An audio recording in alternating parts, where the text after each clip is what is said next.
Welcome friends. This video is part of Ancient History series for UPSC IAS preparation. In our previous video we had discussed about Mahavira and Jainism. In this video let's discuss about Gautama Buddha and Buddhism. So Buddha was an younger contemporary of Mahavira. He was born in 563 BC in a Shakya Kshatriya family in Lumbini in Nepal near Kapilavastu. This is the place of birth of Buddha. And the birth of Buddha is celebrated in some countries as Vesaka. In India it's called Buddha Purnima. Gautama Buddha's father was an elected leader of Kapilavastu. So, a state where the people elects its own leader is called Republican state. So, we were practicing the Republican state since that age of Buddha. So, Republican state is not the innovation of the West. We were indigenized this state of statecraft, art of statecraft. We were practicing since Gautama Buddha's age. So, this shows our cultural resilience and superiority since that time. And the Gautama Buddha's father headed the Republican clan of Shakyas, and mother of Buddha was the princess of Kosala dynasty. Okay, at the age of 29, Buddha left home. This event is called Great Departure or Mahabanishkramana. If you use these kind of words, keywords in your mains examination, you may fetch more marks, and this will set your paper apart from others. It has some speciality. So please remember and try to represent this in the mains examination. And he left home, that's called Mahabanishkramana, and attained knowledge at the age of 35 years at Bodh Gaya, under a paper tree. And from now on, he began to be called as Buddha. Previously, he was referred as Gautama. Okay, Gautama. Now he is called Buddha after enlightenment. So Buddha delivered first sermon after his enlightenment at Saranath in Banaras. Okay, in Banaras. And from that day onwards, he meditated, wandered and preached for the next 40 years, and he defeated staunch supporters of rival sects in debates, including the Brahmins, in various philosophical discussions and debates. Okay, so he did not discriminate between the rich and the poor, high and low caste, men and women alike. So he treated everyone equally in his treatment. So he passed away at the age of 80 after wandering for more than 40 years and preaching about the Buddhist philosophy and bringing reforms in the society in 486 BC at Kushinagar in eastern Uttar Pradesh. He was born in Nepal and he died at eastern Uttar Pradesh. So certain symbols are associated with the life of Buddha. So these symbols are important for prelims examination. So I am discussing this right now. So the lotus and bull represents the birth of Buddha. Okay, the lotus, and the bull represents the birth of Buddha. And the horse represents the great departure. That's called Mahabanishkramana. The Bodhi tree represents the Nirvana, that is enlightenment under a Bodhi tree. Okay, so the first sermon is represented by the wheel. Okay, Dharma Chakra Pravartan, and death of Buddha is represented by stupa. So this is called Parinirvana, death of Buddha. So the core pillars of Buddhist teaching includes Four Noble Truths and Noble Eightfold Path. Okay, these are the core teachings of Buddhism. The Four Noble Truths in life and Eight Noble Paths which must be followed by the people in order to gain liberation from unending miseries of life and death. Okay, so this is called Dhamma Chakra Pravartana Sutta.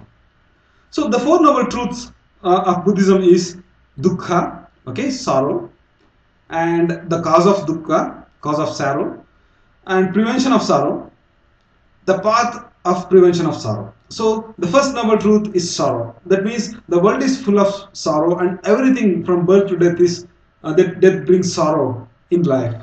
So the second noble truth is that the cause of sorrow is desire. This is the only cause for sorrow. If you desire for something, if that is not fulfilled for you, then that leads to sorrowness. That is the second truth. And the third noble truth is that it is possible to prevent sorrow. Man can get rid of sorrow by winning over the desires. If he wins over the desires, he can get rid of the sorrow. That is the third noble truth. And the fourth noble truth is that the path of prevention of sorrow, man can avoid dukkha by avoiding the extremes of life. This is the core part of Buddhism. Please remember, man can avoid dukkha by avoiding extremes of life, either too much austerity or too much liberality. This must be avoided, and middle path must be followed. Okay, so Madhyama Patipada, this is called. Life of moderation and self-control along with persuasion of eightfold path is essential for to prevent the dukkha. So this is the fourth noble truth. So this philosophy come handy when writing my ethics paper. Okay, you can integrate some of the teachings in writing answers also. So in some case studies. So let's discuss about the Eightfold Path. Eightfold Path was recommended to eliminate the human misery and desires. Okay, it comprises of three basic divisions. One is first is wisdom. Okay, second is ethical conduct. Third is concentration. So wisdom has two paths. One is right view and right thought. Okay, and ethical conduct, Shila Skanda, has three paths. That is right speech, right action, right livelihood. Okay, the concentration has three paths. That is right effort, right mindfulness, and right concentration. Okay, so right view, to see all things rightly, the based on Buddhist wisdom, which discern and understand the principle of reality of all existence. This is the philosophy. And right thought, you have to think rightly, avoiding three evils of mind. And right speech, to speak right words, avoiding the four evils of mouth. So these are not necessary. Okay, right action, to act rightly, avoiding three evils of body. And right livelihood, to gain food, clothing, shelter, and other daily necessary in a right way. This is the right livelihood.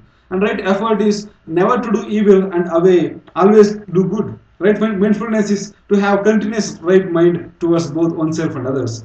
You have to concentrate constantly for the true law and to be fixed and settled in it. It's called right concentration. So this is the eightfold path which must be followed by the people in order to attain liberation from the miseries. So you can include these points in the ethics paper. So if you include this eightfold path in the personal life of a person, of a citizen, or in any case study, so this will enrich your answers. So thanks for watching, and in the next part let's continue other sections under Buddhism.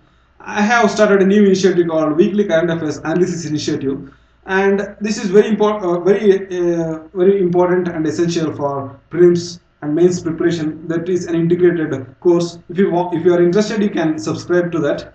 So the course fee is kept very low to make it affordable to all the people. So as an introductory price, I have kept the course fees very low to benefit my loyal subscribers of this YouTube channel.